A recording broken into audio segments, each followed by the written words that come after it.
Lo importante de todo esto es el ritual. Es una ceremonia que uno disfruta mucho. Disfruta uno muchísimo del ritual de la comida porque el hogar viene de la hogaza y la hogaza viene de la hoguera y la hoguera viene que es el centro de actividad de una sociedad. La sociedad, por antonomasia, se reúne para comer. Entonces ahí es en donde se hace una mística. O sea, el cocinar no es simplemente el preparar un platillo, es el preparar lo que será una convivencia, ¿no? En donde todos van a pasar un momento de sobrevivencia, que es el de comer. El de poder. Y esto, por ejemplo, que es disfrutar. La vida debe ser un disfrute. La vida debe ser un deleite, y un deleite que se comparte con la gente que amas, con la gente que quieres, con la gente que trabas algún tipo de negociación, con la gente con la que convives y que creces con ella, ¿no? Eso es parte fundamental. Ahora, esta es una... A mí me gusta mucho hacer ceviche. A ver. El ceviche es algo que... ¿Tienes tu receta secreta?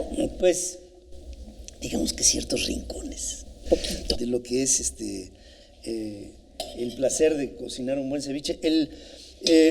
Muchas veces, por ejemplo, me gusta ir de pesca, y cuando voy de pesca, sacamos un pescado, un bonito, haz de cuenta, o una barracuda, o, bueno, me han tocado algunos otros que he regresado al mar, por ejemplo, el pez vela no me gusta sacrificarlo, porque lo tienes que llevar al taxidermista, porque es una especie en extinción, pero hay bancos de otro tipo de peces, que el bonito, por ejemplo, es un túnido, es un pez que lo puedes destazar, y después lo cueces a limón, ¿no? Le vamos poniendo. Le vas poniendo un poco de limón. Pues mira, yo creo que aquí más que nada, no todo, pero sí una buena dosis para que se cueza. Acompañarlo con un mezcalito. Si me pueden pasar el mezcal, se los vamos a agradecer, porque además por el clima. Oye, pero yo quiero irte preguntando, mientras le vamos poniendo, Sí. dicen que todos en la vida tenemos un momento muy particular. Uh-huh. Yo quiero que nos cuentes, Cabo Cañaveral. Uh-huh. ¿Qué fue para ti Cabo Cañaveral? ¿Parteaguas en tu vida, Cabo Cañaveral? Sí, fue una escuela en Cabo Cañaveral, gracias. Esa es la mano misteriosa La mano que llega. que acaba de llegar con el mezcal. Falta por ahí nada más mi copita. Sí, porque tampoco van a andar voy a de dejar toma solo, solo, ¿verdad? claro que no. Cabo Cañaveral fue para mí un aprendizaje porque ahí, aparte de que era yo como lazarillo de mi papá, andaba yo como escudero. Me tocaban en Cabo Cañaveral, siendo muy joven, me tocaba una labor de estar constantemente traduciendo las conferencias de prensa que se daban para un proyecto importantísimo como era, algo que no ha visto incluso esta generación no ha visto llegar un hombre a la luna. Y el proyecto de llevar un hombre a la luna implicó la contratación en la NASA de $250,000 de ingenieros, 250,000 ingenieros, que en aquel tiempo pues las computadoras que eran muy primitivas, eran unos rollos de 2 pulgadas en donde se acumulaba información en computadoras que valían 50, 60 millones de dólares, que tenían menos capacidad que este teléfono. ¿Cómo hemos avanzado? Como lo que ha avanzado la ciencia. Entonces, ahí me tocaba la labor de traducir muchos de los detalles que después yo le pasaba a mi papá de lo que eran los reportes que se daban ahí desde el punto de vista de ingeniería y técnica, de lo que sería el lanzamiento del rocket, el Apolo 5, el Saturno 5 con el Apolo 9, 10, 11, 12, 13, 14 y 15, que fueron los Apolos, digamos, más significativos. ¿Y corría el año de? 1971, tenía yo 20 años. Y eso es lo que da el parteaguas para que tú estés o hayas vivido gran parte de tu vida en los medios de comunicación. Sí, porque ahí iba a salir Apolo 13 con Shepard, que era el comandante en jefe de este proyecto, y justo un poco antes, imagínate la escena, estás en un lugar así como este, y enfrente de ti a un par de kilómetros tienes un rocket del tamaño de la Torre Latinoamericana. Ese era el tamaño, más o menos la altura. Y lo tienes enfrente de ti y está a punto de entrar en operación. Y llegó un periodista, llegó un comunicador de No, Cargámosle la cebolla. Primero la cebollita. Llegó un comunicador de Perú, de Radio Popular Peruana, y le dijo a mi papá: oiga, don Pedro, pues ya va a empezar esto del lanzamiento, ¿por qué no me presta usted algo de su material para que yo... ¿Qué pasó, amigo? El material no se presta.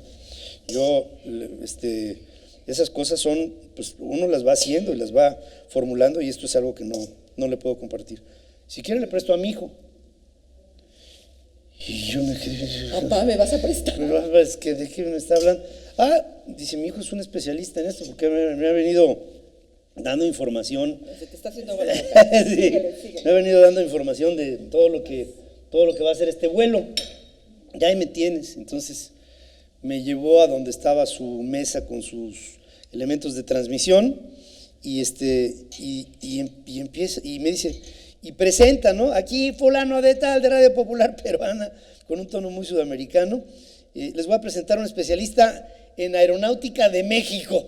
Ya me tienes, tú, Pedro, de 20 años, de 21 años, y entonces empiezo a hablar, a narrar, contestando sus preguntas, y llega un momento en donde se para el conteo de la cuenta regresiva, y entonces estaba yo hablando y volteo y el tipo desapareció.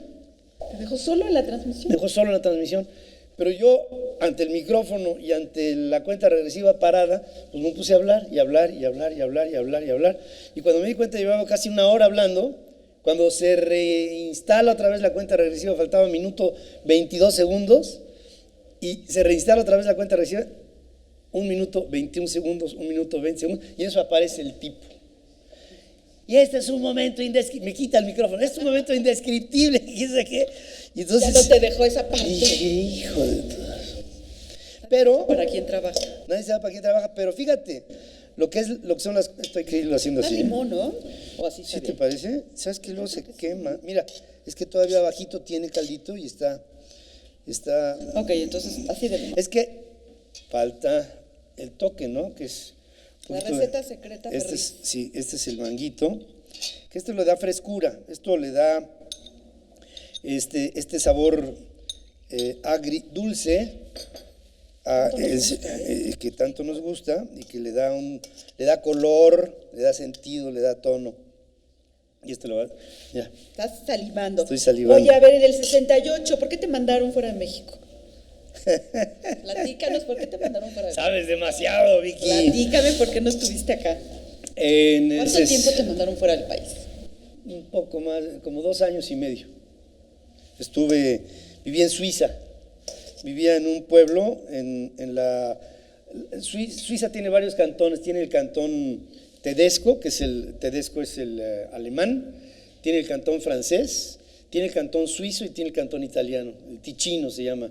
Y yo viví en el cantón ticinés, en un lugar que se llama Lugano, que está vecino a una zona que se llama la Regione dei Laghi, o sea, la región de los lagos, que está en la frontera entre Como, que es digamos la parte italiana, y Lugano, que es la parte suiza. Si tú te vas en una barquita de esas de pedalear así como en Chapultepec, te pasas de Suiza y llegas a Italia, así, pataleando. Rápido. Y ahí viví 2,5 años maravillosos de mi vida, de los 17,5 a los 20, por ahí.